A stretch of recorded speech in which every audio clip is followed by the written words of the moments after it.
ओम नमः शिवाय। नमस्कार दोस्तों, स्वागत है आप सभी का आपके अपने यूट्यूब चैनल खुशहाल ज़िंदगी में। दोस्तों, जो भगवान शिव की स्तुति करते हैं वही मन सार्थक है। दोस्तों, वही जीवा सफल है जो भगवान शिव की स्तुति करती है। वही मन सार्थक है जो शिव के ध्यान में संलग्न होता है। और वही कान सफल है जो भगवान शिव की कथा सुनने के लिए उत्सुक रहते हैं। और वही दोनों हाथ सार्थक हैं जो भगवान शिव की पूजा करते हैं। वे नेत्र धन्य हैं जो महादेव के दर्शन करते हैं, तथा वो मस्तक धन्य है जो शिव के सामने झुक जाता है। वे पैर धन्य हैं जो भक्ति पूर्वक शिव के क्षेत्र में सदा भ्रमण करते हैं।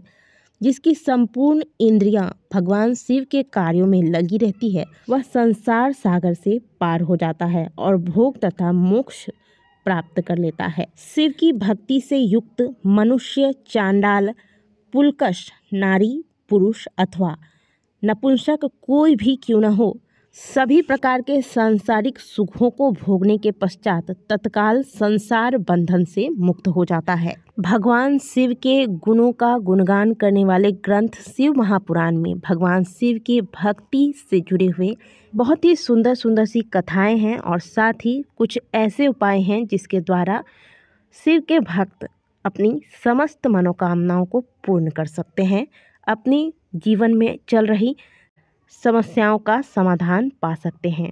शिव महापुराण में ऐसे अनगिनत उपाय हैं जिसके द्वारा लाखों भक्त तृप्त हो रहे हैं, अपने जीवन में चल रही समस्याओं का समाधान पा रहे हैं। दोस्तों, भक्ति तो वही श्रेष्ठ है जो निष्काम हो, लेकिन कहते हैं ना कि कृपा की न होती जो आदत तुम्हारी, तो सुनी ही रहती अदालत तुम्हारी। क्योंकि महादेव अकारण करुणा वर्णालय है। वह बिना किसी बात पर ही अपने भक्तों पर रीझ जाते हैं और उनकी झोलियां भर देते हैं। और सच कहूँ तो देखा जाए तो महादेव के द्वार पर भक्तों की बहुत ज़्यादा लंबी भीड़ भी इसी वजह से होते हैं, क्योंकि महादेव सबकी झोलियां भरते हैं। और देखा जाए तो सही भी एक तरह से, संतान अपने पिता से न मांगे तो फिर किससे मांगे, ये भी ठीक है। और चाहे किसी भी विधि से हो, किसी भी वजह से हो, महादेव की सेवा में लगे रहना ये भी महादेव की ही कृपा है। तो हम बात कर रहे थे शिव महापुराण के अंतर्गत वर्णित उपायों के बारे में। दोस्तों, आज के वीडियो में हम आपके लिए इन्हीं में से एक उपाय लेकर आए हैं। इस उपाय का वर्णन शिव महापुराण की कथा के अंतर्गत किया गया है। यदि आपके जीवन में कोई ऐसी कामना है जो बहुत दिनों से अधूरी पड़ी है, तो पूरे श्रद्धा भाव के साथ इस उपाय को आप अवश्य कीजिएगा। महादेव के मंदिर में आपको इस उपाय को करना है। और उपाय को करने के लिए आपको बहुत ज़्यादा सामग्री की आवश्यकता नहीं होगी। आपको मात्र एक बिल्वपत्र लेना है। ध्यान रहे कि बिल्वपत्र कभी भी कटा फटा महादेव को नहीं समर्पित किया जाता। तो एक ही बिल्वपत्र आपको लेना है, लेकिन ये बहुत ही सुंदर होना चाहिए, कटा फटा ना हो। अब महादेव के मंदिर में जाने के बाद आप जो बिल्वपत्र लेकर गए हैं, सबसे पहले शिवलिंग पर माता अशोक सुंदरी का जो स्थान है, हम आपको कई बार वीडियो में बता चुके हैं, अभी भी आप स्क्रीन पर देख सकते हैं। ये जो स्थान है, यह होता है माता अशोक सुंदरी का स्थान, जो कि शिव जी की पुत्री हैं। जो बिल्वपत्र आप चढ़ाएंगे वो इस तरीके से चढ़ाइएगा कि डंडी वाला जो हिस्सा है वह जलाधारी की ओर हो, और जो पत्ती होती है, बिल्वपत्र में 3 पत्तियां होती है, जो ऊपर वाली जो पत्ती होती है वह शिवलिंग की ओर हो। इस प्रकार से आपको बिल्वपत्र अशोक सुंदरी वाले स्थान पर अर्पित कर देना है। बिल्वपत्र चढ़ाते वक्त श्री शिवाय नमस्तुभ्यम का ध्यान करेंगे। अब इसी बिल्वपत्र को आप यहाँ से उठाएं और इसे आप महादेव के शिवलिंग पर अर्पित करें, श्री शिवाय नमस्तुभ्यम बोलकर। अब अर्पित कैसे करना है, जब आप शिवलिंग पर इस पत्ती को रखेंगे, बिल्वपत्र को रखेंगे, अब तक हमने आपको जो भी उपाय बताए थे उसमें जो बिल्वपत्र आप शिव जी को चढ़ाते हैं उसमें डंडी वाला हिस्सा जो है वह आपकी ओर रहता है, जिस तरफ से आप बिल्वपत्र चढ़ाते हैं। लेकिन इस उपाय में आप जो बिल्वपत्र चढ़ाएंगे, इसका डंडी वाला हिस्सा आपकी ओर नहीं होना चाहिए, बल्कि जो बिल्वपत्र की जो पत्ती होती है, ऊपर वाली पत्ती, वह आपकी ओर होगी, और जो डंडी वाला हिस्सा है वह जलाधारी की ओर होनी चाहिए। इस प्रकार से आप बिल्वपत्र महादेव के शिवलिंग पर श्री शिवाय नमस्तुभ्यम बोलकर अर्पित कर देंगे। और शिवलिंग पर जो भी बिल्वपत्र चढ़ाते हैं तो चिकना वाला हिस्सा शिवलिंग को स्पर्श करता हो, इस प्रकार से बिल्वपत्र चढ़ाया जाता है। तो इस बात का भी विशेष ध्यान रखिएगा। अब आपको इस उपाय में विशेष क्या करना है कि आपको जब आप घर से मंदिर जाएंगे तो एक बाल्टी लेकर जाना है। जो पवित्र साफ बाल्टी आपके घर में रहती होगी जिसे आप पूजा के दौरान इस्तेमाल करते हैं, वैसी बाल्टी आप रख लेंगे।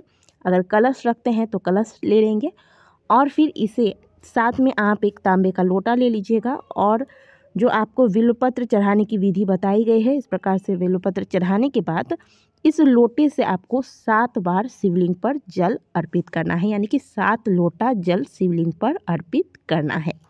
जो बिल्वपत्र आपने शिवलिंग पर अर्पित किया है, इसी बिल्वपत्र के ऊपर से 7 लोटा जल आप श्री शिवाय नमस्तुभ्यम बोलकर अपनी कामना कहते हुए यह जल अर्पित कर देंगे।